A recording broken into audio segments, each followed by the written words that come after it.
सबसे पहले मैं शुरुआत नाजिम खान मैं आपसे करना चाह रहा हूं। ये जो ऐप आया है, इस ऐप से कोई दिक्कत है क्या? हाँ पृथ्वी जी, देखिए जिस तरीके से ऐप इन्होंने लॉन्च किया तो देखिए हम अपने मुफ्तियों के साथ खड़े हैं, उलेमाओ दीन के साथ खड़े हैं। भाई इस ऐप की क्या ज़रूरत है? इसका मतलब ये है कहीं ना कहीं ये मुसलमानों के बीच में ऐसा माहौल क्रिएट करने की कोशिश कर रहे हैं कि अब मस्जिदों से आप अजान की ज़रूरत नहीं है, मोबाइलों के अंदर अजान है। तो इस तरीके का माहौल देश के अंदर बनाया जा रहा है। हम ऐसे ऐप की मुखालफत करते हैं और सरकार से भी आग्रह करते हैं कि ऐसे बैनों को तुरंत बैन कर दिया जाए। फैज खान जी मजहब के खिलाफ है? कोई भी डिजिटल तरीका, कोई भी आधुनिक तरीका, सब मजहब के खिलाफ है। बिस्मिल्लाहिर्रहमानिर्रहीम। भारत माता की जय, जय हिंद। प्रत्युष भाई क्या आप बात कर रहे हैं? जी न्यूज में खड़े होकर, डिजिटल मीडिया के सामने खड़े होकर, कैमरे के सामने खड़े होकर, टीवी में बैठकर टीवी का और मोबाइल का विरोध कर रहे हो। कितना बड़ा विरोधाभास है आप देखिए। मुझे आज तक याद है बचपने में मेरे मोहल्ले में भी तकरीर होती थी। ठेठ मुस्लिम मोहल्ले में पला बढ़ा हूं मैं। ठेठ तकरीर होती थी, मौलाना कहते थे टीवी हराम है, शैतान का डब्बा है, लेकर आओ इसे फोड़ेंगे। मेरे दिल में भी होता था इसे फोड़ दूं अपने घर की टीवी लाकर। बड़ा हुआ तो टीवी चैनल में आकर कह रहे मेरे चैनल को सब्सक्राइब करो। यही मौलाना जो बचपन में टीवी फोड़ने की बात करते। ये बहुत अच्छा पॉइंट आपने उठाया। ये बहुत अच्छा आपने पॉइंट उठाया कि कई मौलाना तो यूट्यूब पर भी हैं। अब वो भी तो डिजिटल तरीका है। नूर अहमद साहब देखिए, मतलब वो जाए और फिर ये ना जाए, ये गलत। टीवी पर आना, कैमरे पर आना, डिबेट में आना, ये बातें नमाज और ये इबादत से जुड़ी हुई नहीं है। यहाँ अजान है, अजान हमारी इबादत है। हाँ। और आप उसको मस्जिदों से खत्म करके आप उसको डिजिटल तरीके से मुंबई का कोई ऐप आया या कोई और का ऐप आया, अगर मान लीजिए आपका इनडायरेक्ट सुनो, आपके शहर की लोकेशन में जहां मस्जिदें हैं, बिल्कुल नहीं, सुने हमारी बात सुने, वो उसमें लाइव स्ट्रीमिंग उस वक्त चलती रही। अरे सुन ले हमारी बात सुने साहब। मस्जिदों में अजान, हर मस्जिद में, अगर एक शहर में 20 मस्जिद हैं और उसमें नमाज हो रही है तो 20 मस्जिदों में मतलब अजान सुन्नत मुक़द्दा है नमाज से पहले हमारे यहाँ। उसको कोई खारिज कर ही नहीं सकता।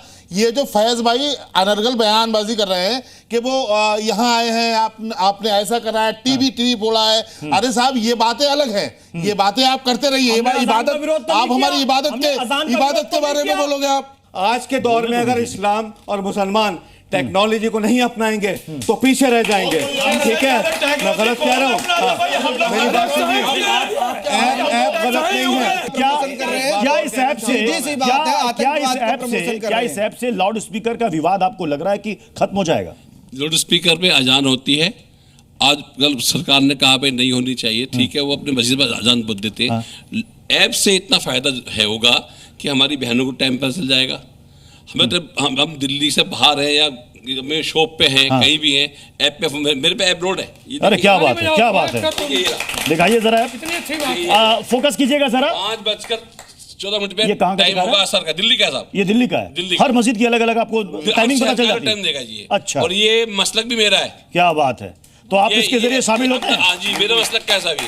ये देखिए, ये बस गाड़ी में चल रहा हूँ, हाँ, तो टाइम दिखाता भी असर का टाइम हो गया, मगरिब का हो गया, शका हो गया, अज़ान होगी बात उसके अंदर। अच्छा, और दारुल देवबंद का भी ये ऐप ऐसा भी है। तो आप कब से ये ऐप ये मैं लोड कर रखा है साहब। अच्छा, ये दारुल देवबंद का भी ऐप आया हुआ है। अच्छा, सारी जनरल से मिल जाती है। अब ये जी देवबंद देखिए, और एक बात मैं आपसे कहना चाह रहा हूँ, एक बात छोटी सी, अगर इतना विरोध करना था तो आज सऊदी अरब के अंदर जब हज होता है तो बाकायदा पूरी लाइव दिखाया जाता है। बाकायदा तरावी और रमजान में होती है। जो बता नहीं पाते वो तो इतने पागल दिखाई जाती है तरावी। आप क्या कह रहे हो? तरावी दिखाई जाती है, जो तरावी देखते हैं, लाइव देखते हैं।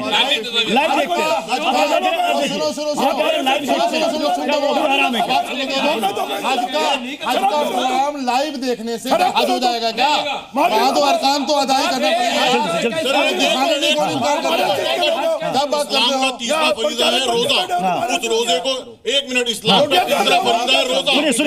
इस्लाम का तीसरा फरीज़ा है रोजा। उस रोजे को खोलने के लिए सायरन से रोजा खुलता है, वो भी डिजिटल है। आप लोग अजान बाद में पढ़ते हो, वो कैसे खोल लेते हो? वो कहाँ से आ जाता है? वो कैसे खोलते हो? वो भी डिजिटल है ना। सायरन से रोजा खोला जाता है, सायरन से रोजा रखा जाता है, अजान बाद में। सब लोग भी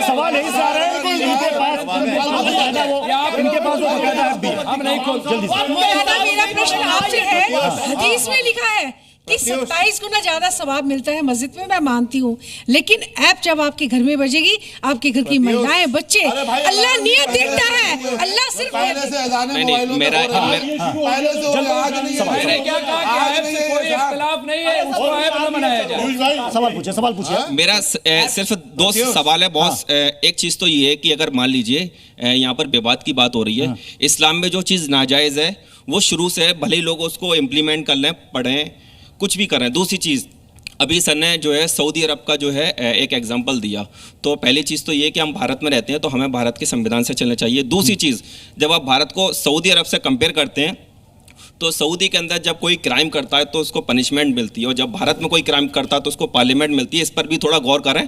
और जहाँ तक मज़हब की बात है तो मुझे लगता है कि इस्लाम और सभी मज़हब ऐसे हैं जो हमें, ये कोई विवाद का टॉपिक नहीं है, किसी को ऐप डाउनलोड करना है करे। ठीक है। दूसरी चीज पहले इंसान आया, उसके बाद लाउड स्पीकर आया। लाउड स्पीकर कब आया? जब टेक्नोलॉजी आई। तो कोई भी मुसलमान भारत का या दुनिया के टेक्नोलॉजी के खिलाफ नहीं है। और अगर इस पे कोई राजनीति करता है तो मुझे लगता है उसको इस समाज से बिल्कुल ठीक है, समाज से बेदखल कर देना चाहिए। ये ऑडियंस की तरफ से सवाल आया। जी